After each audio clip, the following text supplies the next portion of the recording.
চোখের সামনে নিজের ভালোবাসার স্বামীর সাথে নিজের বেস্ট ফ্রেন্ডকে বউ রূপে দেখতে হবে কোনোদিন কল্পনাও করেনি মন। এই কি সেই আতরাফ যার হাত ধরে পরিবারের সাথে বিচ্ছেদ করে চলে এসেছিল? এত ভালোবাসা কই গেল আতরাফের? শুধুমাত্র একটা বাচ্চার জন্যই কি সব? ভেবেছিল আতরাফকে আজ মনের জীবনের সবচেয়ে বড় সারপ্রাইজটা দিবে, কিন্তু মন নিজেই যে এখানে সারপ্রাইজড হয়ে যাবে তা কল্পনাও করেনি। পাশে নেহা কুটিল হাসি নিয়ে দাঁড়িয়ে আছে। মন বেদনা ভরা চোখে আতরাফের দিকে তাকালো। তা দেখে আতরাফ বিরক্ত মাখা কণ্ঠে বলে উঠল, আরে দরজার সামনে থেকে সরো, আমাদের ঢুকতে দাও। নতুন বউকে দরজার সামনে এভাবে দাঁড়িয়ে রাখবে নাকি? মন স্তব্ধ। সত্যি কি এটা আতরাফ? মন কাঁপা কাঁপা কণ্ঠে বলে উঠল, তুমি মজা করছো তাই না আদ্রাফ? পাশের রুম থেকেই তখন শাশুড়ি মা বেরিয়ে এসে আতরাফকে এই রূপে দেখে খুশিতে বাখাড়া। ওনার তো অনেক দিনের ইচ্ছে আজ পূরণ হলো। ছেলের দ্বিতীয় বিয়ে, আর যাকে চেয়েছে বউ রূপে তাকেই পেয়েছে। আর কি বা লাগে? এতদিন পরেই আমার পোলাটার একটা সুবুদ্ধি গজাইছে। আসো মা। শাশুড়ি মা নেহাকে উদ্দেশ্য করে ঘরে ঢুকাতে ঢুকাতে বলল, আরে আশ্চর্য, এখানে মজার কি দেখছো তুমি? বিয়ে করেছি তা দেখছই। আতরাফ বলল। মন যেন কথা বলতেই ফুলে গেল, ধপ করে বসে পড়ল মেঝেতে। আতরাফ আর নেহা দুইজনেই একসাথে মনকে পেরিয়ে রুমে ঢুকে গেল, আর সেই দিকেই মন কান্নামাখা চোখে তাকিয়ে আছে। কিছুক্ষণ পরে নেহা রুম থেকে বেরিয়েই বলে উঠল, মন, তুই তো জিনিসপত্রগুলো অন্য রুমে নিয়ে যা, কারণ এখানে আমার জিনিসপত্রগুলো রাখতে হবে। আর তুই তো আজ থেকে এই রুমে থাকবি না, তাই তোর সব জিনিসপত্র অন্য রুমে নিয়ে যাওয়াই ভালো। এই বলেই নেহা রুমে ঢুকে গেল। মন উঠে দাঁড়ালো। নিজেকে শক্ত হতে হবে। কার জন্য কান্না করবে সে? এই মানুষটার জন্য যে তাকে মাঝপথে এসে ছেড়ে দিচ্ছে, তার জন্য? মন চোখের পানি মুছে সেই রুমের দিকে অগ্রসর হলো। এতদিন এই রুমটা তার ছিল, কিন্তু এখন আর নেই। মন রুমে গিয়ে দেখলো নেহা বিছানায় বসে আছে আর আতরাফ নেই। মনে হয় ওয়াশরুমে, হয়তোবা সারাদিন অনেক ধকল গিয়েছে তাই শাওয়ার নিতে ঢুকেছে।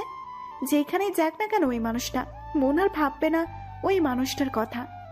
মন আস্তে আস্তে নিজের রুম থেকে সবগুলো গুছিয়ে নিল। সব নিয়েই রুম থেকে বেরিয়ে যাবার সময় শেষবারের মতো তাদের ভালোবাসার রুমটার দিকে চারিদিকে তাকালো। এখন থেকে এই রুম আর তার নেই, অন্য আরেকজনের। আতরাফের সাথে এই রুমে তার কত স্মৃতি। এই তো এই জায়গায় আতরাফ প্রতিদিন রাতে এসে তার খোপায় বেলি ফুল গেঁথে দিত। মানুষ কিছুদিনের মধ্যে এভাবে কেমনে বদলে যেতে পারে ভাবতেই চোখ দিয়ে পানি গড়িয়ে পড়ল মনের। আর তাকাবে না সেই রুমের দিকে। যতই তাকাবে তত কষ্ট পাবে মন। তাই জিনিসপত্র নিয়ে বেরিয়ে রুম থেকে গেস্ট রুমে চলে গেল মন। গেস্ট রুমে গিয়েই দরজা বন্ধ করে মেঝেতে বসে পড়ল মন। আতরাফ তো মনের অবস্থা জানতো, তারপরেও মনের সাথে এমন কিভাবে করতে পারলো? আর নেহাও বা কেমন? ও কি জানতো না মন এই আতরাফের জন্য পরিবারের সাথে বিচ্ছেদ করে চলে এসেছিল? আর জানলেও বা কি, ও তো বান্ধবী ভাবতোই না। আর ও তখন থেকে আতরাফকে পছন্দ করত। ছোট থেকেই আমার পছন্দের জিনিসগুলোর উপর নেহার নজর ছিল। ওর সাথেই থাকতাম প্রায় সময়। একই এলাকায় বাসা হওয়ায় ওকেই আপন ভেবে সব কথা বলতাম। আমি ওকে বেস্ট ফ্রেন্ড ভাবতাম ঠিক, কিন্তু ও কোনোদিন ভাবতো না। মা মারা যাওয়ার পরই বাবা দ্বিতীয় বিয়ে করেছিলেন। বিয়ে করতে চাইনি, কিন্তু সবার জোরাজোরিতে আমার আরেকটা মা দরকার ভেবে বিয়ে করেছিলেন। সবার সামনে আমার একটা আদর্শ মা পেয়েছে ঠিকই, কিন্তু আসলে কি তা? প্রথম 1 বছর ঠিকই ছিল, এরপর আরেকটা বোন হওয়ার পর সব রূপ বেরিয়ে আসলো। বাবাও প্রথমে খবরাখবর নিত, কিন্তু দিন যতই যায় বাবাও ওই পক্ষেই হয়ে যায়। আমার পড়াশোনাও ঠিকঠাক করতে দিত না। সারাদিন রান্না বান্না সব কাজ আমাকেই করতে হতো। তার উপর সৎমার অত্যাচার তো আছেই। কোনো কাজ ঠিক মতো না হলেই মারধর করত। এর উপর বোনটার কড়া নজরদারি তো আমার উপর ছিলই। আমার সব পছন্দের জিনিস ওর নজর সব সময় থাকতো। একটা কাপড় পছন্দ থাকলে সেটাও সৎমা আর বোন একসাথে এসে নিয়ে যেত। দিতে না চাইলে মারধর করতো, বাবাকে উল্টাপাল্টা বোঝাতো। সবাই ওর কথাই শুনতো। বাবাও আমার কথা বুঝতে চাইতো না। ছোটবেলা থেকেই নেহার সাথে বন্ধুত্ব আমার। ও আমার সম্পর্কে সবকিছুই জানতো। ঠিক সেই সময়ে আদ্রাফ নামক পুরুষের আগমন আমার জীবনে। সে আমাদের কলেজের সিনিয়র ব্যাচের ছিল। প্রথম কয়েক মাস লুকিয়ে থাকতাম তার থেকে, কিন্তু এরপর আর পারিনি। তার ভালোবাসার জেদের কাছে হেরে গিয়েছি। সেই কলেজের প্রায় মেয়ে আদ্রাফকে পছন্দ করত, তেমনিভাবে নেহাও ছিল তাদের মধ্যে, কিন্তু আমি ওকে আমার জীবনে জড়াতে চাইনি। ওর পাগলামির জন্য আমার পরিবারের অবস্থা সব বলেছিলাম। সে তার মাকে নিয়ে গিয়েছিল প্রস্তাব নিয়ে, কিন্তু আমার সৎমা আর সৎ বোন এটা সহ্য করতে পারেনি। ওরা আমার ভালো পরিবারে বিয়ে হোক এটা চায়নি, চাইতেও না। তাই তো বাবাকে বলিয়ে ওদের অপমান করে বের করে দিয়েছিল। এরপর আমার পড়াশোনাই বন্ধ করে দিয়েছিল, বাইরে যাওয়া একেবারেই বারণ। এই সব কিছুই নেহা জানতো। হয়তোবা উপরে ভালো সাজতো, মনের ভেতর সব কিছু ছিল। নেহার সাহায্যেই এক রাতে আদ্রাফের সাথে এক কাপড়েই ওই বাড়ি থেকে বেরিয়ে এসেছিলাম, কিন্তু শাশুড়ি মাকে অপমান করেছিল, তাই তিনি মানতে পারেনি আমাকে। এই বিয়ের জন্য হয়তো আমার প্রতি নেহার অনেক ক্ষোভ ছিল, কারণ আদ্রাফকে সেও অনেক পছন্দ করত। সে তার খেলার চাল হিসাবে সৎ শাশুড়ি মাকেই প্রথম বেছে নিয়েছিল। এরপর বাচ্চা না হওয়ার জন্য শাশুড়ি মা প্রতিদিনই খোঁটা দিত আর আহানকে দ্বিতীয় বিয়ে করার জন্য চাপ দিত। এর পেছনে নেহা তো আছেই। 1 বছরের প্রেম আর 2 বছরের সংসার জীবনে আদ্রাফ কোনো দিন আমার হাত ছাড়েনি, সব সময় ছায়ার মতো পাশে ছিল। শাশুড়ি মার কথায় আমার মন খারাপ করতাম, তখন আদ্রাফ কথায় ভরসা পেতাম। সে বলতো, দেখো মন, আম্মার বয়স হয়েছে, এই বয়সে নাতি নাতনির একটা শখ থাকে মানুষের, ঠিক আমারও তেমন আছে। কিন্তু চিন্তা করো না, আমি সবসময় তোমার পাশে আছি। বাচ্চা আল্লাহ যখন চাইবে তখনই দিবেন, কিন্তু ওনারা মুরব্বী মানুষ, এটা বোঝালেও বুঝতে চাইবে না। এই দেখো, এই হাতটা ধরেছি ছাড়ার জন্য নয়, আজীবন একসাথে থাকবো আমরা। তখন এর কথাটা আজ কোথায় গেল আদ্রাফের? অন্তত আজকের দিনটা হলেও অপেক্ষা করতে পারলো না সে। কিছুদিন ধরেই সে বাসায় দেরিতে ফিরত, কথা বলতো না ঠিকঠাক। এসব ভাবতে ভাবতেই চোখ ভিজে এলো মনের। আদ্রাফ ওয়াশরুম থেকে বেরিয়ে রুমের দিকে তাকাতেই কি যেন ফাঁকা ফাঁকা মনে হলো। কাপড় নেওয়ার জন্য আলমারির কাছে যেতেই দেখতে পেল ওখানে মনের কাপড়ের জায়গায় নেহা কাপড় রাখছে। আদ্রাফ নেহাকে উদ্দেশ্য করে বলল, এখানে তো মুনের কাপড় ছিল, ওগুলো কোথায়? আর তুমি বা আমাদের আলমারিতে কাপড় কেন রাখছো? বারে, এখন থেকে তো এটা আমাদেরই রুম। মুনের রুম তো পাশেরটা, ওর কাপড় কেন আমাদের রুমে থাকবে বলো? আদ্রাফের হঠাৎ খারাপ লেগে গেল। এই 2 বছরে মনকে ওকে ছাড়া কোনো দিন থাকেনি। হাজারো রেগে থাকলেও রাতের মাঝখানে চলে আসতো আহানের পাশে। মেয়েটা আজ একা থাকবে ভাবতেই খারাপ লাগলো। আর এই আলমারিটা তো মনের ভীষণ প্রিয় ছিল, এভাবেই তার অধিকার এত তাড়াতাড়ি ছেড়ে দিল। রুমের চারিদিকে তাকাতেই কোথাও যেন একটা শূন্যতা অনুভব করলো আদ্রাফ। কি হলো, কই হারিয়ে গেলে? আমি খাবারের ব্যবস্থা করতে বলে আসতেছি মনকে, কেমন? নেহার কথায় আদ্রাফের খেয়াল আসলো। আদ্রাফ নেহাকে ডাকার আগেই নেহা বেরিয়ে গেল রুম থেকে। দরজা ধাক্কার শব্দে মনের খবর হলো। সে তাড়াতাড়ি চোখ মুছে উঠে দরজার খুলে দেখলো নেহা দাঁড়িয়ে আছে, হাসি হাসি মুখ করে। বোঝাই যাচ্ছে অনেক খুশি সে আজ। হবে নাই বা কেন, সে তো আজ আমার সবচেয়ে পছন্দের জিনিসটা নিতে পারলো। মন, আমাদের জন্য খাবার রেডি করিসনি? একটু রেডি করলে ভালো হতো। জানিসই তো আজ অনেক ধকল গেছে আমাদের দুজনের, একটু তাড়াতাড়ি কিছু ব্যবস্থা করতো। নেহা বলল, তুই রুমে যা, আদ্রাফের কিছু লাগতে পারে, আমি খাবারের ব্যবস্থা করছি। মন শোন, আদ্রাপ তোকে নয় আমাকে ভালোবাসে। ওই সময়টা মোহ ছিল, ও এখন সেটা বুঝতে পেরে আমার কাছে ফিরে আসছে। তুই প্লিজ আর অশান্তি করিস না। সত্যি ভালোবেসে থাকলে আমাদের দুজনকে ছেড়ে দে। নেহা চলে গেল আবার তার রুমে, আর আমি রান্নাঘরে চললাম। আজকের রাতটাই তো আছি এখানে। যাওয়ার আগে আদ্রাফের খুশির দিনে ওর পছন্দের খাবারটাই না হয় রান্না করি। আদ্রাফ গরম গরম খিচুড়ির সাথে ফুনা ফুনা ইলিশ মাছ পছন্দ করে। এই অল্প সময় এইটাই করা যায়। মন ফ্রিজ থেকে ইলিশ মাছ বের করে রান্না করার কাজে লেগে গেল। যতই হোক আজ মনের নিজেরও সবচেয়ে খুশির দিন। রান্না শেষ করেই সব টেবিলে সাজিয়ে মন নেহাকে ডাক দিল আদ্রাফকে নিয়ে আসার জন্য। ওরা আসার আগেই মন গেস্ট রুমে গিয়ে দরজা আটকে দিল। তার আজ খাওয়ার মুড নেই। আদ্রাফ টেবিলে বসেই দেখতে পেল তার পছন্দের খাবার সব। টেবিলে তার মা আর নেহা পাশে বসলো।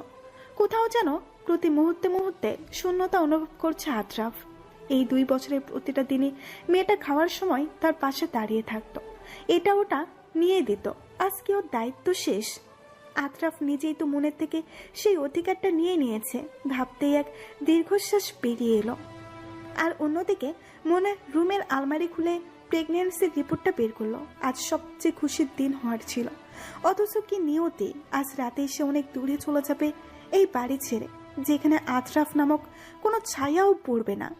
দরজা ঠাক্কানো শুনে মন দরজা খুলেই দেখতে পেল আতরাফ ভাতের প্লেট নিয়ে দাঁড়িয়ে আছে।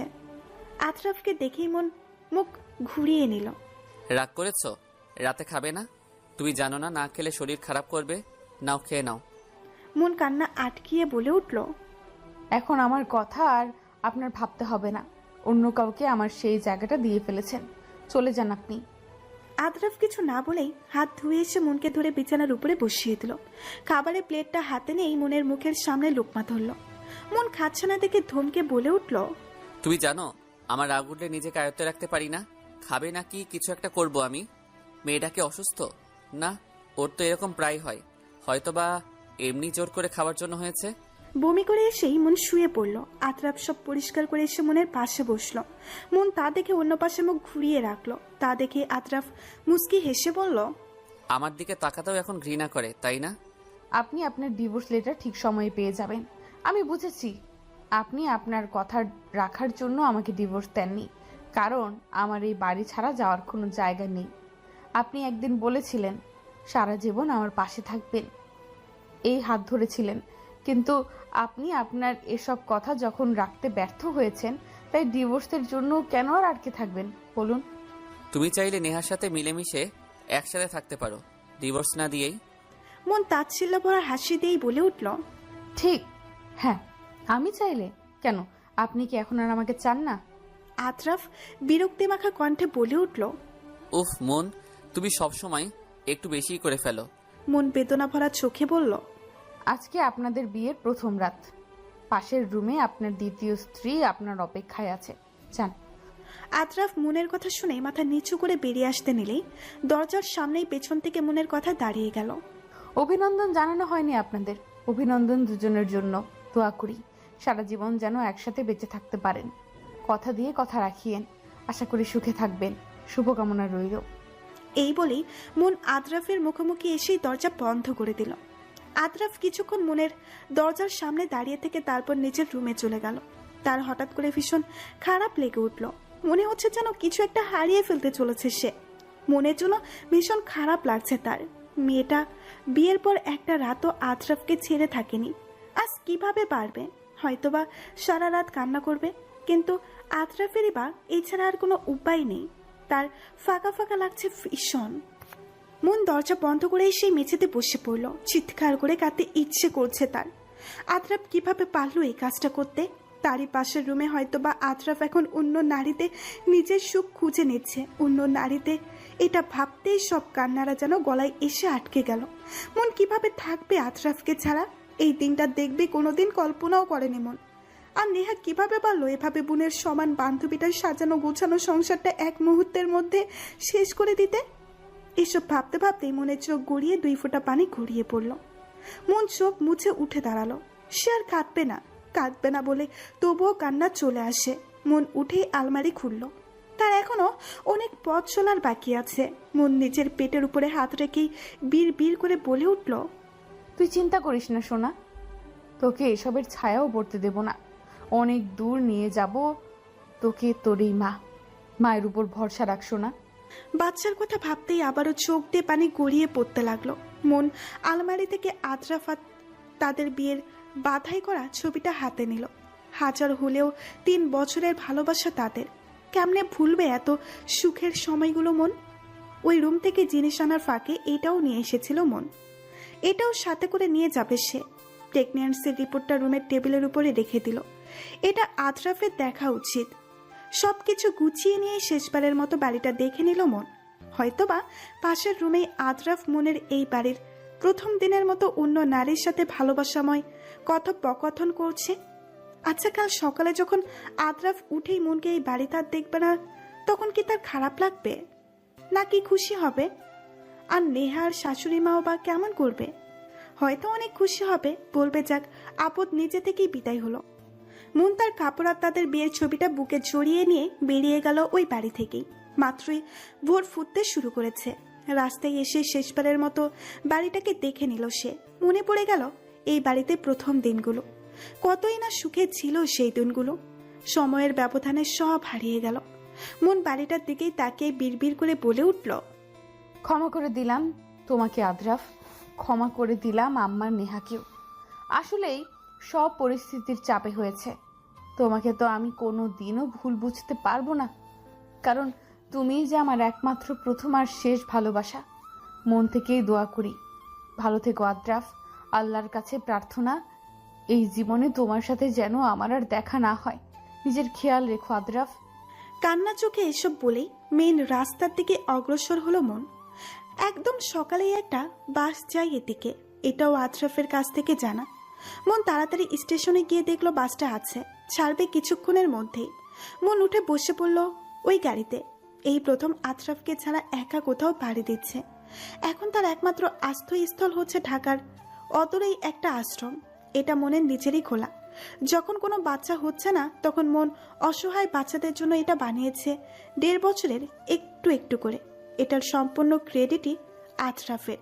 সে বিয়ের পর মনকে ব্যাংক অ্যাকাউন্ট খুলে দিয়েছিল নিজ দায়িত্ব। আশরাফ তার মাস বেতন থেকে মনের অ্যাকাউন্টে টাকা দিত। মন বারণ করলে আরো হেসে বলতো, মেয়েদের অনেক কিছু করার ইচ্ছে থাকে, সব কি আর জামাইয়ের থেকে পারমিশন নিয়ে করতে হয় নাকি? তুমিও কিছু একটা করবে এই টাকা দিয়ে, আমার বিশ্বাস। ঠিক মন করেছিল এটা। ভেবেছিল বিয়ের 2 বছর বিবাহ বার্ষিকীর পর আশরাফকে এখানে এনে সারপ্রাইজ দিবে। আর এগুলো বাচ্চা যখন আশরাফ মনকে মা বাবা ডাকবে তখন তাদের আর কোনো কিছুই অপূর্ণ অপূর্ণ মনে হবে না। এটা ঠিক করেছিল, কিন্তু আশরাফকে আর সারপ্রাইজ দেওয়া হলো না। এখন থেকে এই আশ্রম মনের বাড়ি। মন এইসব ভাবতে ভাবতেই চলন্ত বাসের জানালা দিয়ে বাইরে তাকিয়ে তার প্রিয় জায়গাটা শেষবারের মতো দেখে নিল। সকালে উঠে আশরাফ স্বভাব অনুযায়ী তার ডান পাশে তাকালো। তাকিয়েই দেখলো জায়গাটা খালি। প্রতিদিন এই জায়গায় মনের মুখটা দেখা তার অভ্যাসে পরিণত হয়েছিল। তার হঠাৎ করে বুকটা চিন চিন করে উঠল। ফাঁকা ফাঁকা লাগছিল রুমটা। নেহা এসে আশরাফের সামনে হাঁপাতে লাগলো। আশরাফকে মন নেই বলতেই আশরাফ তাড়াতাড়ি করে উঠে সেই রুমে গেল। রুমে গিয়ে টেবিলের উপরে চোখ পড়তেই থমকে গেল। আশরাফ রিপোর্টটা নিয়ে মেঝেতে ধপ করে বসে পড়ল। খুব বড় কিছু হারিয়ে ফেলেছে মনে হচ্ছে আশরাফের। মন এভাবেই তাকে ছেড়ে চলে যাবে ভাবেনি আশরাফ। আশরাফ সেই রুমটাতে ঢুকেই স্তব্ধ হয়ে গেল। টেবিলের উপরে মনের প্রেগনেন্সির রিপোর্টটা ঝলঝল করে উঠল। ওইটা হাতে নিয়েই মেঝেতে ধপ করে বসে পড়ল। হঠাৎ করে বুকটা মোচড় দিয়ে উঠল। সব কিছুই যেন ফাঁকা ফাঁকা লাগছে। মন এভাবে আশরাফকে ফেলে চলে যাবে তা কোনোদিন কল্পনাও করেনি। অবশ্য এটাই তো চেয়েছিল আশরাফ, যাতে মন তাকে ঘৃণা করে ফেলে চলে যায়। তবুও কি যেন নেই নেই মনে হচ্ছে। মেয়েটা কই গেল? এই জীবনে মেয়েটার তো আপনজন কেউই নেই। মনের সাথে সাথে তার অস্তিত্বকেও হারিয়ে ফেলল আশরাফ। এই সময় মেয়েদের পাশে তার সব আপনজন থাকে, কিন্তু কি দুর্ভাগ্য মনের, মেয়েটার পাশে কেউ নেই, আরো একা হয়ে পড়েছে। মনের কথা ভাবতেই চোখ দিয়ে 2 ফোঁটা পানি গড়িয়ে পড়ল। পুরুষ মানুষ নাকি কাঁদতে নেই? কে বলেছে এই কথা? কষ্ট পেলে ঠিকই কান্না আসে, তাদের মনেও তো ঠিকই কষ্ট পায়।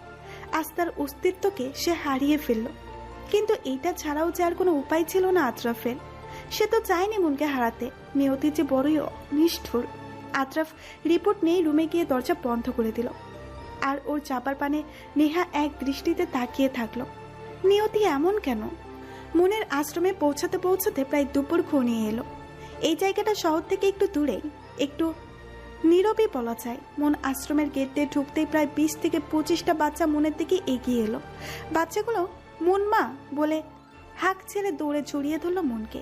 মনকে একে একে সব বাচ্চারা নালিশ দিতে লাগলো। মনের উদ্যমানে কে কাকে মেরেছে, কে কাকে খেলা এনে না, সব কথা নিয়ে বাচ্চাগুলো মনকে ঘিরে ধরলো। বাচ্চাগুলো এমনই করে মন আসলে একদিন এই সব নালিশ দিয়ে ফেলবে। আর মনও শান্তি মাথায় তা বোঝায় ওদের। ওরা যে মনকে আরেকটা মা হিসেবে মানে। মেহু আশ্রমের বাইরে গেটের ধারে মনকে দেখে বাচ্চাগুলোকে খাওয়াতে পাঠিয়ে দিল। লিয়া মনের কাছে ব্যাগ দেখে বলে উঠল, আরে আপু যে, এই অসময়ে তো আপনি আসেন না আপু? আজকে থাকবেন এখানে? ব্যাগ নিয়ে আসছেন যে আপু? আজ থেকে এটাই আমার একমাত্র আশ্রয়স্থল মেহু।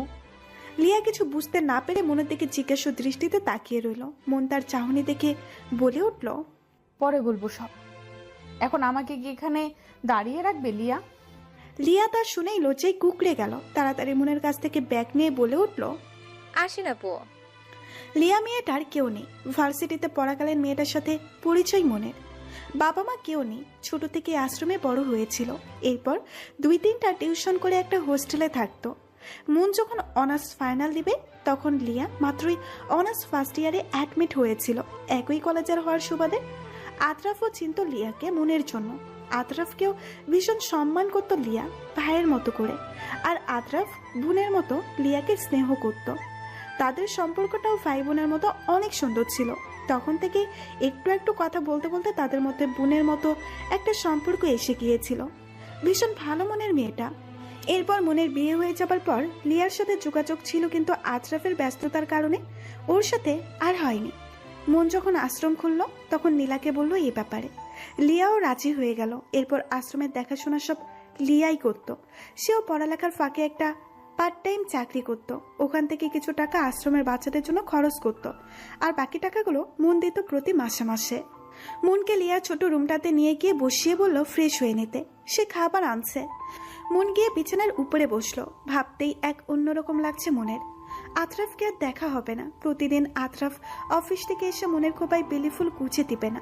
আতরাফের কাছে আর কোনো কিছুর আবদার করতে পারবে না। আজকের পর প্রতিটা রাতে আতরাফকে ছাড়া থাকতে হবে। আজকের পর আর কেউ তার অভিমান ভাঙাতে আসবে না। সে কি আতরাফকে কোনোদিন ভুলতে পারবে? তার এখনো মনে হচ্ছে আতরাফ তাকে ভালোবাসে, না হলে কাল রাতে খাবার আনতো না। মন একটা মলিন হাসি দিয়ে আপন মনে বীর বীর করে উঠল, হয়তো এতদিনের মায়া ভুলতে পারেনি। কি হবে তার বাবুর? সে কি তার বাবুকে বাঁচাতে পারবে এই সব কিছু থেকে? এইসব ভাবতে ভাবতে এইসব কান্নারা যেন গলায় এসে আটকে গেল। মাথাটা ভার হয়ে আসছে, গা গুলিয়ে উঠল। সে মুখ চেপে ধরে ওয়াশরুমের দিকে ছুট লাগালো। লিয়া খাবার নিয়ে এসে দেখতে পেল মন ওয়াশরুমের দরজায় হেলান দিয়ে বসে আছে, আর চোখ দিয়ে পানি পড়ছে। মুখটা কেমন জানি ফোলা ফোলা লাগছে। লিয়া দৌড়ে এসে মনের কাছে বসে পড়ল। আপু, কি হলো আপনার? মন লিয়ার দিকে তাকিয়ে লিয়াকে জড়িয়ে ধরে টুকরে কেঁদে উঠল। আমার নিয়তিটা এমন নিষ্ঠুর কেন হলো বোন? সব শুনে লিয়া স্তব্ধ হয়ে গেল। সে ভাবেনি আতরাফ এমন। আতরাফ কেন এমন করলো মন আপুর সাথে? তার নিজেরও এখন ভীষণ খারাপ লাগছে মনের জন্য। সেই দিনটা বাচ্চাদের সাথেই হাসি খুশি ভাবে কেটে গেল মনের। রাতে মন সুবাই বিছানার গুছাতেই দেখলো লিয়া মাথা নিচু করে হাত কষলে ওর সামনে এসে দাঁড়ালো। কি লিয়া, শুবে না? আসো। আসলে আপু, লিয়া নিচের দিকে তাকাতেই হাত কসলাতে লাগলো। মন লিয়ার সামনে এসেই মুচকি হেসে বলল, হ্যাঁ বলো, কিছু কি বলতে চাও? আপু, আশ্রমের বাচ্চাদের খাবার প্রায় শেষের পথে। আমি আপনাকে কল করতে চেয়েছিলাম, কিন্তু দেখি আপনি চলে এসেছেন। আর কয়েকদিন হবে খাবারগুলো মাত্র। আপনিও এই অবস্থায়, খারাপ লাগছে ভীষণ। লিয়া মাথা নিচু করেই বলে উঠল, আরে টেনশন করিও না, আপু আছি না। তুমি শুধু এদিকেই দেখাশোনা ভালো করে করবে। আমি কালই চাকরির খোঁজে বের হব। সার্টিফিকেট নিয়ে আসছি আমি। কিন্তু আপু, আপনি এই অবস্থায় চাকরি? আরে সমস্যা নেই, দেখি কি হয়। তুমি শোনো, এখন বাচ্চারা শুয়ে পড়েছে? জি আপু। দুজনেই শোয়ার পরেই মন ওপাশে ফিরেই কেটে উঠল। তার নিয়তিটা এমন হবে ভাবেনিও। যতই লিয়ার সামনে মেয়েটার টেনশন কমানোর জন্য শক্ত থাকুক না কেন, ভেতরে ভেতরে সে যে গুড়িয়ে যাচ্ছে একদম। কই খুঁজবে সে চাকরি? আর এখন বা কোনো মতে চলে গেল 5-6 মাসের সময় কি করবে সে? ঘুম যেন ধরার দিচ্ছে না এসব ভাবতে ভাবতে। কি করবে সে? কেমন করে এই আশ্রমটা চালিয়ে নেবে মন? চোখ বন্ধ করতেই 2 ফোঁটা পানি গড়িয়ে পড়ল মনের। আতরাফ সেই সকালে রুমে ঢুকে দরজা বন্ধ করেছিল আর খোলেনি। রাতেও আর খেতে বের হয়নি। আজকের রাতটা সবচেয়ে বেশি ফাঁকা ফাঁকা লাগছে।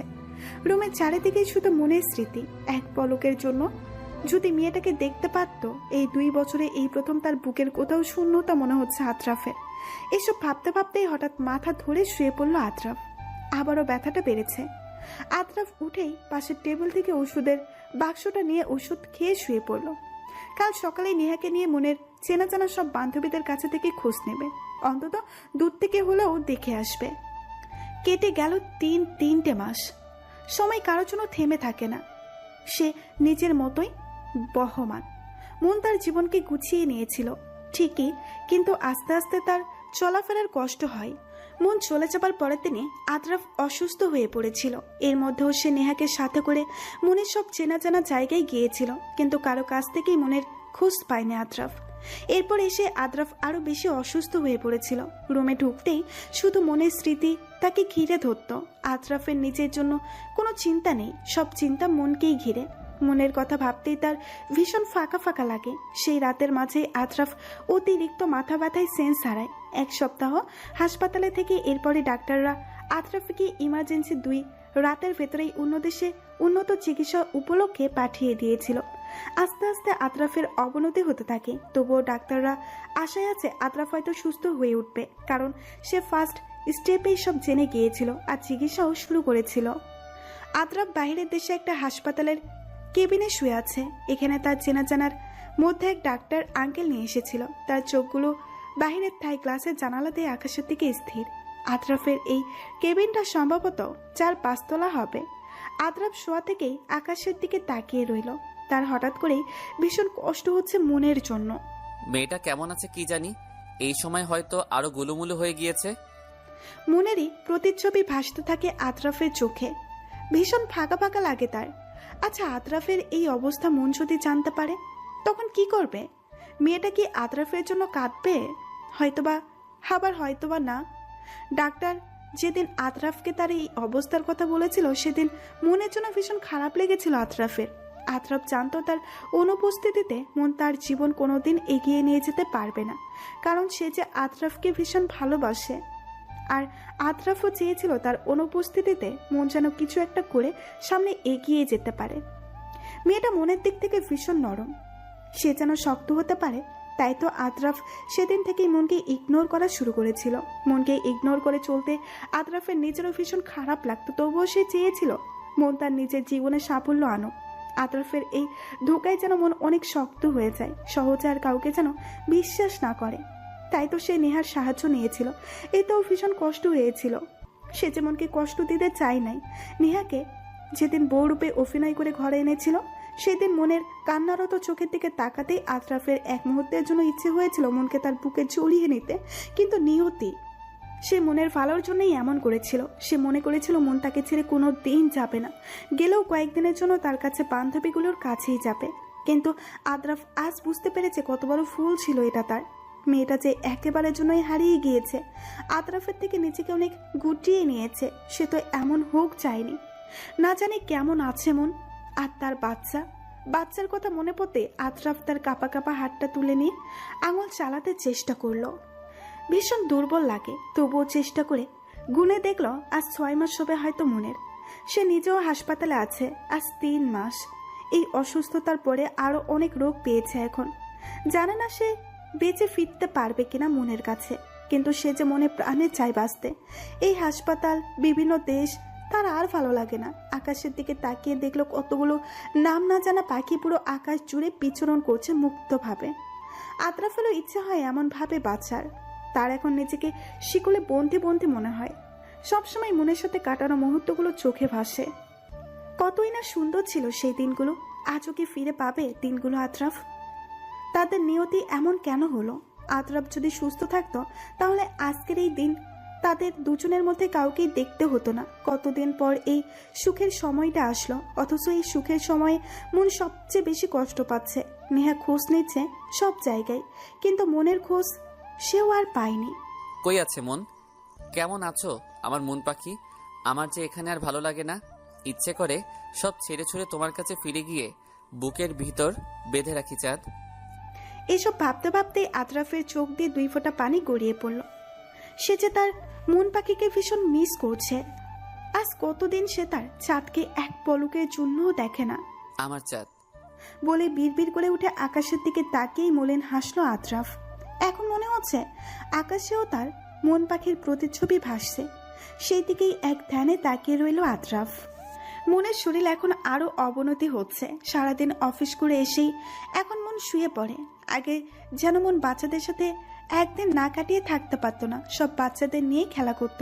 সেই মন এখন আর বাচ্চাদের সাথে গিয়ে বসে না, বাচ্চারাও তাদের মন মার দিকে তাকিয়ে থাকে। অফিস করে এসেই রুম বন্ধ করে শুয়ে পড়ে। লিয়া প্রথম দিন মনে করেছিল হয়তো বেশি ক্লান্ত তাই এমন করেছে, কিন্তু দিন যতই যাই মন আর তেমন কথা বলে না, অপ্রয়োজনীয়। এখনের মন আর আগের মনের মধ্যে বিস্তর তফাৎ। আগের মন কত চঞ্চল, হাসি খুশি ছিল। অফিস শেষ করে এসেই ফ্রেশ হয়ে বাচ্চাদের নিয়ে বসতো, কিন্তু এখন আর এসব করে না। এখন মন শুকিয়ে গিয়েছে, চোখের নিচে গাঢ় দাগ পড়ে গেছে। ডাক্তার বলেছিল বাচ্চার কন্ডিশনও ভালো না, ফলমূল খাওয়ান। কিন্তু মন মাস শেষে অফিস থেকে যা টাকা পায় সব আশ্রমেই খরচ করে ফেলে। ডাক্তার বলেছিল ঠিকমতো চেক আপ করানোর জন্য, কিন্তু মনের টাকা একদম সীমিত। লিয়ার খারাপ লাগা ভীষণ। তার এই মা সমতুল্য বোনটার জন্য কিছু একটা করতে ইচ্ছে হয় ভীষণ, কিন্তু মন চাকরি করার পর থেকে লিয়াকে আর কোনো চাকরি করতে দেয় না। তার দায়িত্ব শুধুই বাচ্চাগুলোর কেয়ার করা। মন যতদিন আছে ততদিন লিয়াকে কোনো কষ্টই করতে দিবে না, এটা মনের কথা। মৌনাপুর বাচ্চাটার কন্ডিশন ভালো না। মৌনাপু প্রেগন্যান্সিতে অনেক কষ্ট করেছে, তার উপর অনেক রোগা হয়ে গিয়েছে। আদ্রা ভয়ে কি মৌনাপুকে এত তাড়াতাড়ি ভুলে গেল?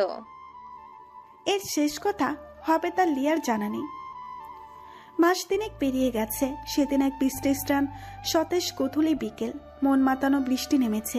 বৃষ্টির সময় হাত দিয়ে বৃষ্টির পানি ছোঁয়া মনের অভ্যাস। সত্য বৃষ্টির পানিতে ধুয়ে পরিষ্কার হয়ে যাওয়া পিচ ঢালা কালো রাস্তাটা চকচক করছে অবিরাম। শিউলি ফুলের গাছের পাতা ছুঁয়ে ছুঁয়ে শিশির কোনা ন্যায় টপ টপ ঝরছে বর্ষণের শীতল বৃষ্টি। মন জুড়িয়ে যায় এমন দৃশ্য দেখলে। এসব দেখতে দেখতেই হঠাৎ করে মনটা খারাপ হয়ে গেল মনের। এই 2 বছরে বৃষ্টি আসলেই মন জানালার ধারে এসে হাত মেলিয়ে দিত। বৃষ্টির পানি তার আদ্রাফ মনের এই খুশির পাশে দাঁড়িয়ে দাঁড়িয়ে মুস্কি হেসে উপভোগ করত। আজ নিয়ে 8.5 মাসেরও বেশি আদ্রাফের দর্শন পায়নি মন। ইদানিং একটু বেশি মিস করে আদ্রাফকে। আচ্ছা, আদ্রাফ কি মনকে একটুও মিস করে না? মন চলে আসার পর কি খুঁজেছিল আদ্রাফ? মন তো বড্ড মিস করে তার আদ্রাফকে।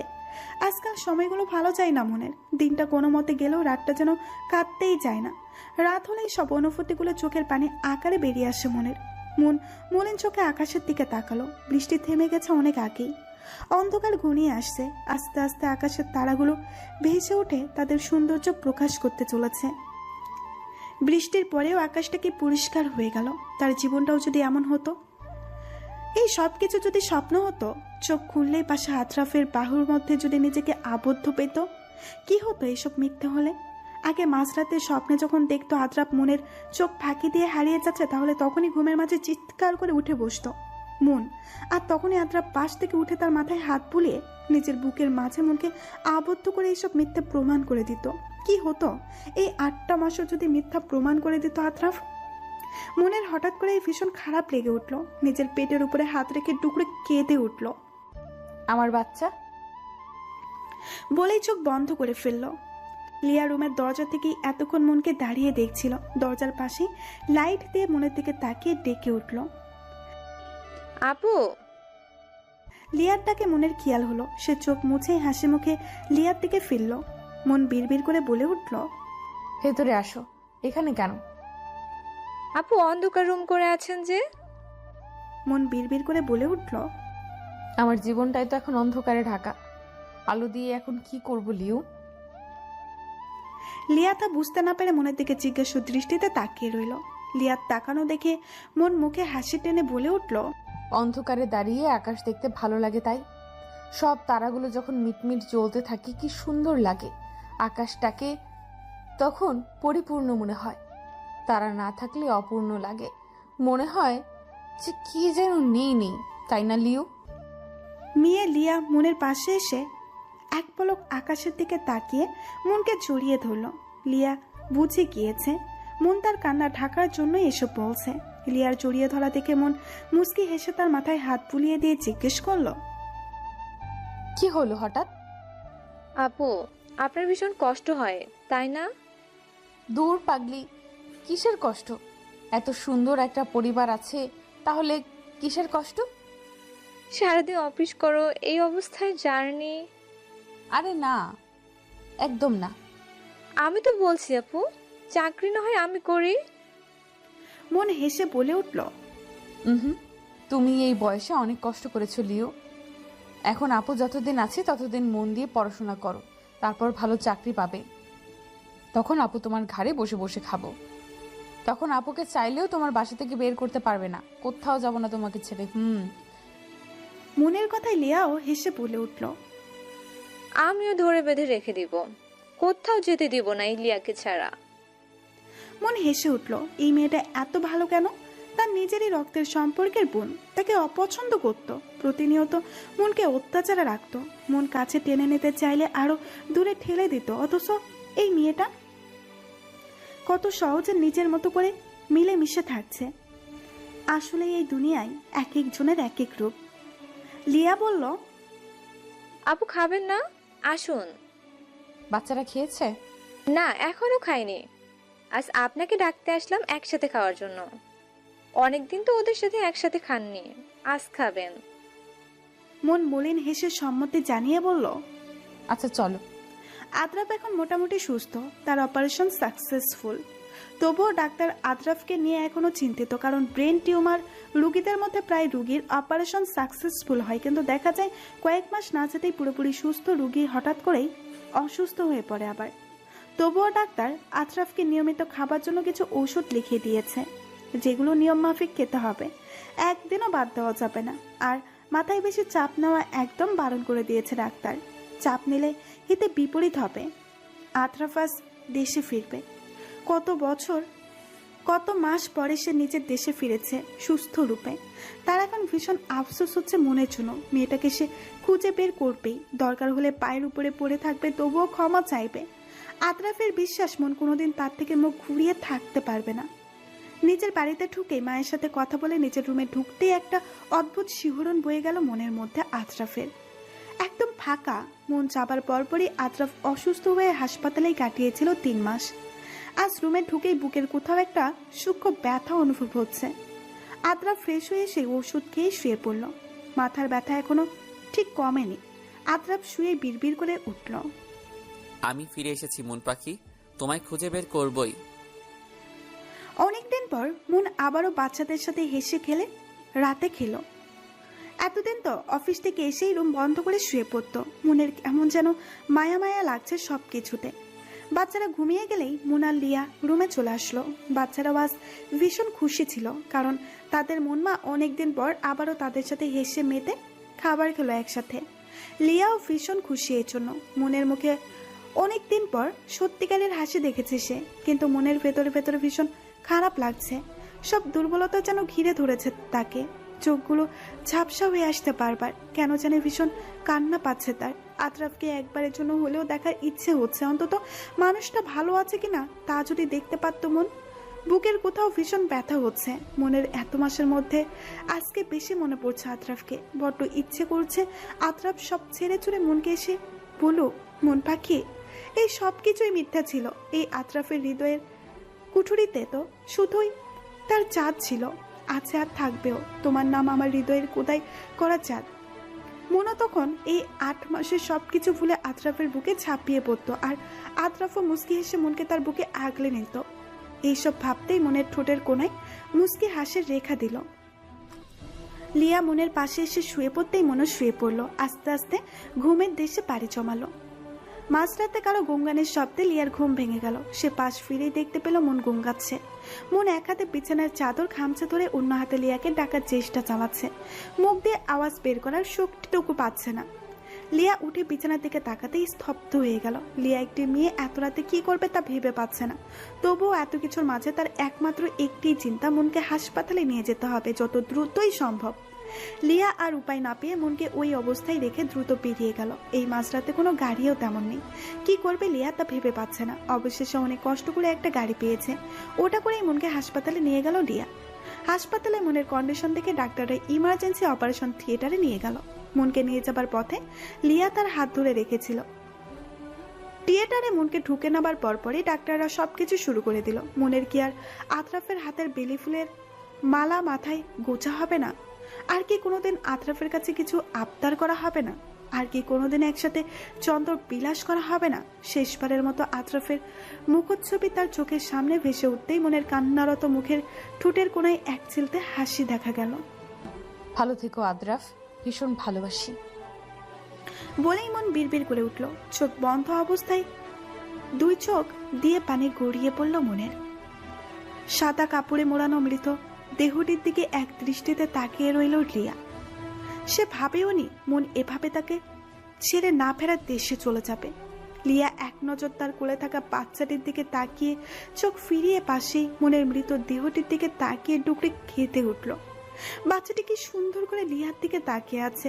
আর যদি মন বেঁচে থাকতো তাহলে এই দিনটা সবচেয়ে বেশি খুশির দিন হতো।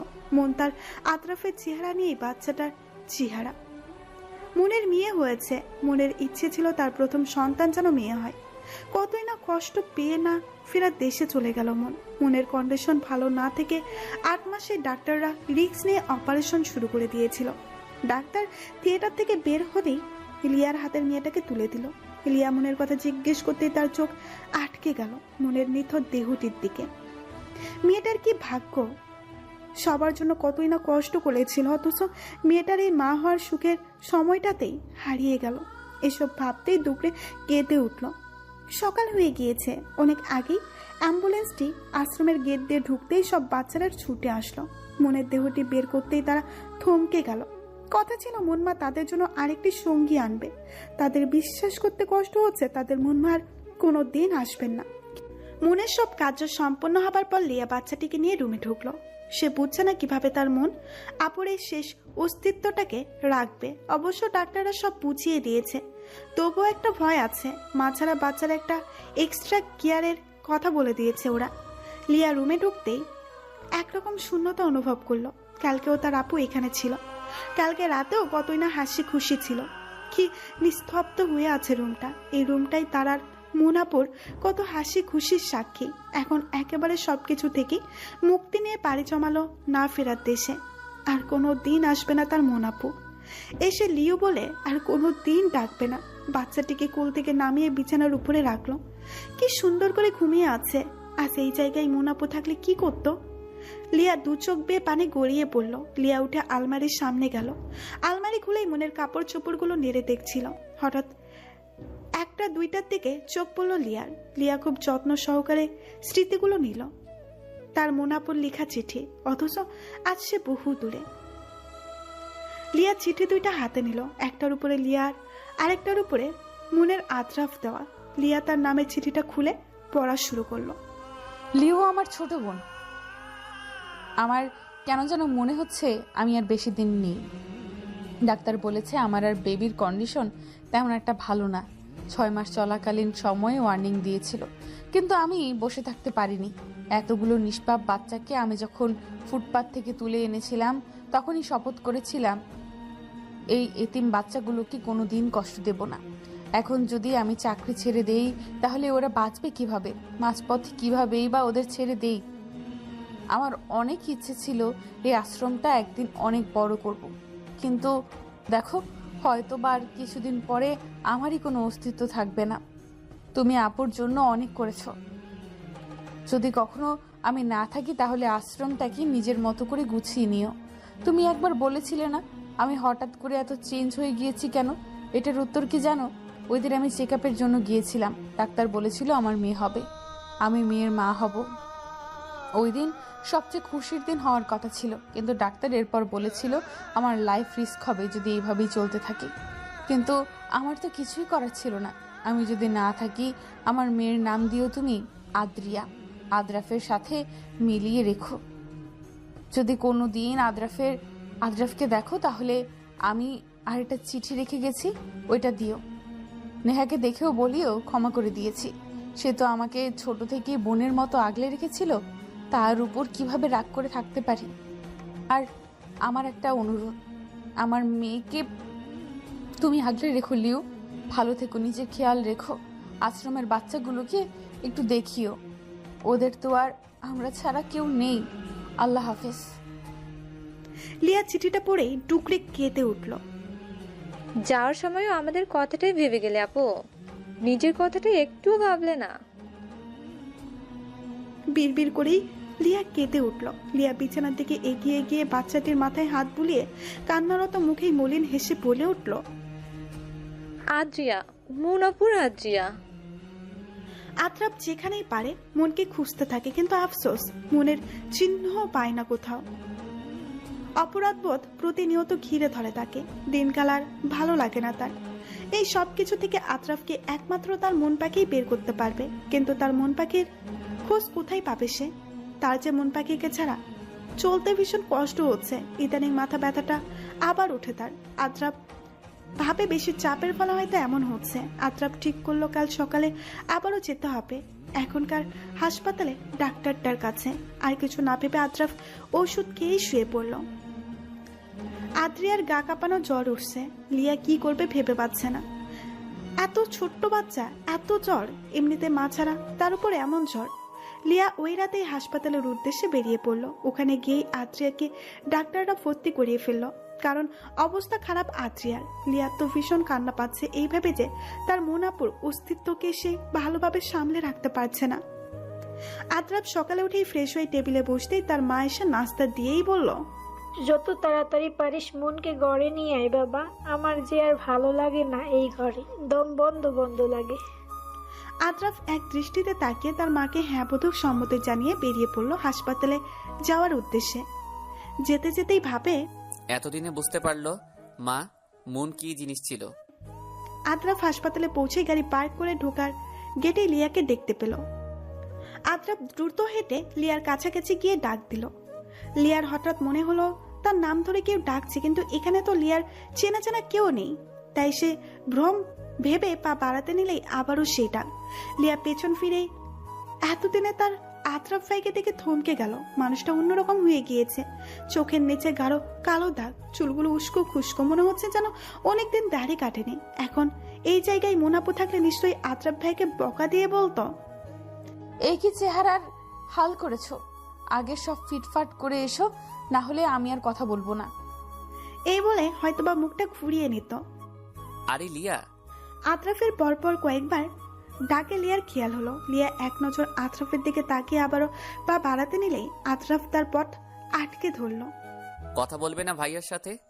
আচ্ছা, রাগ করেছ খবর নিতে পারিনি বলে? জানো এই 2 বছর ভীষণ ব্যস্ত ছিলাম, তাই তো তোমার সাথে একবারও কথা বলতে পারিনি। কিন্তু মন পাখি ঠিকই তোমার খবর বলতো আমায়। হ্যাঁ, এতটাই ব্যস্ত ছিলেন যে আমার মন আপুকেও ছেড়ে দিলেন? মানে? কিছু না। এই বলে লিয়া দ্রুত সিঁড়ি বেয়ে উপরে আত্রিয়ার যে কেবিনে রেখেছিল ওখানে যাওয়ার উদ্দেশ্যে উঠতে লাগলো। সে এখানে নিচের দোকান থেকে কিছু জিনিস নিয়ে এসেছিল। এদিকে লিয়ার কথাগুলো আত্রাপ কিছুই বুঝতে পারছে না। সে প্রথমে মনে করেছিল এই 2 বছরে লিয়ার খবর নেয়নি বলে সে রাগ করে কথা বলছে না, কিন্তু তা না। আচ্ছা লিয়া মনের কথা কিভাবে জানে? ও শিট, তার মানে মন লিয়ার সাথেই ছিল। সব জায়গায় মনকে খুঁজলেও লিয়ার কথা আত্রাফের মাথায় ছিল না। তার মানে এতদিন পর সে তার মন পাখির খবর পাবে, দেখতে পারবে। কতদিন পর তার চাঁদকে সে পাবে, এই ভেবেই সে লিয়ার পেছনে দ্রুত পায়ে হাঁটা ধরে। লিয়া স্তব্ধ। আত্রিয়াও তাকে এইভাবে ছেড়ে চলে যাবে তা সে ভাবেনি। সে আত্রিয়ার দিকে এক নজর তাকিয়ে 2 হাতে মুখ চেপে টুকরে কেঁদে উঠল। কেন হলো এমন? মুনাপুর মতো আত্রিয়াও 2 দিনের মধ্যে এভাবে ছেড়ে চলে যাবে? পাশেই আত্রাপ দাঁড়িয়ে আছে। সে বুঝতে পারছে না বাচ্চাটি কে। হয়তোবা লিয়ার হতে পারে। আত্রাফের ভীষণ খারাপ লাগছে, এত ছোট্ট বাচ্চাটি সবাইকে ছেড়ে এভাবে চলে যাবে। তখন আত্রাফ কেবিনের সামনে এসে দেখলো লিয়া বাচ্চাটাকে খুলে নিয়ে কান্না করছে। এরপর খুব দ্রুতই ডাক্তারের কাছে ছুটলো। ডাক্তার কিছু পরীক্ষা নিরীক্ষা করেই দুঃখিত বলে দিল। প্রেগন্যান্সি চলাকালীন সময়েও অনেক জার্নি আর অন্যান্যর জন্য বাচ্চাটি মায়ের মতো অবস্থা। লিয়া আদ্রিয়াকে কোলে নিয়ে কিছুক্ষণ এক নজরে তাকিয়ে রইল আদ্রিয়ার মুখের পানে। নীরবের চোখের পানি বিসর্জন দিচ্ছে সে। কিছু সময় বাদে লিয়া আদ্রাফের সামনে গিয়ে আদ্রিয়াকে আদ্রাফের কোলে তুলে দিল। লিয়া আদ্রিয়ার দিকে তাকিয়ে শান্ত কণ্ঠে বলল, শেষবারের মতো আপনার শেষ অস্তিত্বকে দেখে নিন ভাইয়া। আদ্রাফ বিস্ময়ে চরম পর্যায়ে চলে গেল। সে কোনো মতেই কাঁপা কাঁপা কণ্ঠে বলে উঠল, শেষ অস্তিত্ব মানে? লিয়া কোনরূপ ভঙ্গিমা ছাড়াই বলল, মৌনাপুর শেষ অস্তিত্ব আদ্রিয়া। আদ্রাফ স্তব্ধ। এটা তার মেয়ে, তারই কলিজার টুকরো, তাদেরই ভালোবাসার টুকরো। তার কলিজার টুকরোটা আর নেই। কি আফসোস, বাবা হয়ে তার কলিজার নিথর দেহ হাতে। আদ্রাফ আদ্রিয়ার ছোট্ট দেহটা বুকে জড়িয়ে ধরে রাখলো। তার ছোট্ট কলিজাটা আর নেই। এটা যেন আদ্রাফের বিশ্বাসই হতে চাইছে না। আদ্রাফ এক দৃষ্টিতে আদ্রিয়ার দিকে তাকিয়ে রইল। কি সুন্দর মায়াবী মুখশ্রী, একদম মনের মতোই। মনের কথা মনে পড়তে আদ্রাফ চারিদিকে চোখ ঘুরিয়ে দেখলো। মনকে কোথাও না দেখে আদ্রাফ লিয়ার দিকে তাকালো। মন পাখি কই? কাপা কাপা কণ্ঠে জিজ্ঞেস করলো আদ্রাফ। লিয়া কোনো কথা না বলে আদ্রাফের কাছে গিয়ে বলল, ভাইয়া উঠুন, আমার সাথে আসুন। আদ্রাফ লিয়ার কথা ভালোভাবে বুঝতে না পেরে জিজ্ঞাসা দৃষ্টিতে তাকিয়ে রইল। মুনাফুকে দেখতে চেয়েছিলেন না? আসেন আমার সাথে। আদ্রাফ মনকে বুকে জড়িয়েই হাঁটতে লাগলো। সে এখনো বিশ্বাস করতে পারছে না আদ্রিয়া আর নেই। তার মনে হচ্ছে এই তো ঘুমিয়ে আছে তার পরিটা। আদ্রিয়াকে দাফনের পরে আদ্রাফ ভীষণভাবে ভেঙে পড়ল। লিয়া আদ্রাফকে নিয়ে আশ্রমের গেট দিয়ে ঢুকতেই কতগুলো বাচ্চা লিয়াকে এসে ঘিরে ধরল। লিয়া আন্টি, আমাদের বোন কই? লিয়া হাঁটু মুড়ে বসেই কান্নায় ভেঙে পড়ল আর বলল, সেও তোমাদের মুনাপুর কাছে চলে গিয়েছে। বাচ্চাগুলো কি বুঝলো বোঝা গেল না। ওরা পথ ছেড়ে দিয়ে চলে গেল। লিয়া উঠে দাঁড়িয়ে চোখ মুছে বলল, জানেন ভাইয়া, এটা আমাদের মুনাপুর আশ্রম। আপনাকে সারপ্রাইজ দিবে ভেবেছিল, কিন্তু আফসোস। লিয়া একটা মলিন হাসি দিল। আদ্রাফ লিয়ার কথা কিছুই বুঝতে পারল না। তার মাথায় কিছুই ঢুকছে না। মাথা ব্যথাটা আবার বাড়ছে। তার চাঁদ কই? তার এখন চাঁদকে ভীষণ প্রয়োজন। লিয়া একটা রুমের ভেতরে ঢুকে আদ্রাফের হাতে একটা চিঠি তুলে দিল। আদ্রাফ চিঠিটা হাতে নিয়েই বলল, কি এটা? আর আমার চাঁদ কই? আপনার চাঁদ আর নেই। মুনাফু এখন আকাশের চাঁদ হয়ে গিয়েছে। মুনাফু আপনার জন্য রেখেছিল এটা। লিয়া বলেই রুম থেকে বেরিয়ে গেল। আদ্রাফ থমকে গেল। কি বলছে লিয়া? এটা পাগল হয়ে গিয়েছে নাকি? তার এখন কেন জানি ভীষণ ভয় করছে। আদ্রাফ কাপা কাপা হাতে চিঠিটা খুলল। প্রিয় আদ্রাফ, নিশ্চয়ই ভাবছেন এত কিছুর পরেও প্রিয় কেন বললাম, তাই তো? আমি আপনাকে কোনো দিন ভুল ভাবিনি আর ভাববও না। সব কিছুর পরেও আপনি আমার প্রিয়ই থাকবেন। অন্তত এই 3 বছরের জন্য হলেও আপনার সাথে কাটানো এই 3 বছর আমার জীবনের সেরা দিন ছিল। অনেক দিন আপনাকে ভুলে থাকতে চেয়েছিলাম, কিন্তু আমি বরাবরই ব্যর্থ আদ্রাফ। আপনাকে এক মুহূর্তের জন্য ভুলে থাকতে পারিনি। তাই তো আজ অনেক দিন পর এসে চিঠি লিখতে বসেছিলাম। কারণ কেন যেন মনে হচ্ছে আমি আর আপনার সাথে সেই সুখের দিনগুলোর মতো আর সময় পাবো না। আপনি হয়তো বা ভালোই আছেন, তাই আলাদা করে জিজ্ঞেস করিনি। জানেন, ডাক্তার বলেছেন আমার একটা ফুটফুটে মেয়ে হবে। আমি তো সেই খুশি হয়েছি খবরটা শুনে, কিন্তু এরপর বলেছেন এইভাবেই যদি চলতে থাকি তাহলে আমার রিস্ক আছে। কিন্তু কি করব বলেন? আমি এত মাসুম বাচ্চাগুলোর মা হয়েছি মাঝপথে ওদের ছেড়ে দেওয়ার জন্য নাকি? আমি যদি চাকরি না করি তাহলে তারা কিভাবে চলবে? আচ্ছা, এসব বাদ দেন, বেশি কথা হয়ে যাচ্ছে। অনেকদিন আপনার সাথে কথা হয়নি, তাই ইচ্ছে করছে ডায়েরি নিয়ে সব কিছু লিখে ফেলি। আচ্ছা, আপনার কি আমাকে মনে পড়ে আদ্রাফ? আমার ভীষণ মনে পড়ে আপনাকে। আমার হৃদয়ে যে শুধুই আপনার নাম খোদাই করা, মনের আদ্রাফ। জানেন, আমি আমাদের মেয়ের জন্য একটা নাম ঠিক করেছি, সেটা হলো আদ্রিয়া। নামটা সুন্দর না? আপনার আদ্রাফের সাথে মিল রেখে এই নাম। আজকে ভীষণ দুর্বলতা গ্রাস করেছে, ঝাপসা ঝাপসা লাগছে সব। ইদানিং বাচ্চাগুলোর সাথেও তেমন কথা বলতে ইচ্ছে হয় না। তারা তো বেজায় রাগ, কারণ তাদের মন মা নাকি তাদের আর দেখতে পারে না। আচ্ছা, বলতে ভুলে গিয়েছিলাম, এই আশ্রমটা করার পেছনে পুরো ক্রেডিট কিন্তু আপনার, ফারহান আদ্রাফের ওরফে মুনের আদ্রাফের। ভেবেছিলাম এই আশ্রমটা করার কয়েকদিন পর আমাদের বিবাহ বার্ষিকীতে আপনাকে সারপ্রাইজ দিব। যখন বাচ্চাগুলো দেখবেন তখন আমাদের মধ্যে আর অপূর্ণতা রাখবে না। অনেক বেশি বলে ফেলেছি আজ। ইদানিং যেদিকেই তাকাই আপনার প্রতিচ্ছবি ভাসে চোখের সামনে, তাই লিখছি। ইদানিং ইচ্ছে করে সব ছেড়ে ছুড়ে আপনার কাছে গিয়ে আপনার বুকের উপর ঝাঁপিয়ে পড়ি। কতদিন আপনাকে দেখা হয় না, কতদিন আপনার মুখ থেকে চাঁদ শোনা হয় না। জানি না এটা আপনার হাতে পড়বে কিনা, আর যখন পড়বে তখন হয়তো আমি আর থাকবো না। এই কাঁদবেন না একদম আমার জন্য। আপনি কাঁদলে আমি কিন্তু ওই দূর আকাশ থেকে দেখব, তখন আমার ভীষণ খারাপ লাগবে। আমার আদ্রিয়া মাকে দেখে রাখিয়েন, আশ্রমের বাচ্চাগুলোকে দেখিয়েন একটু।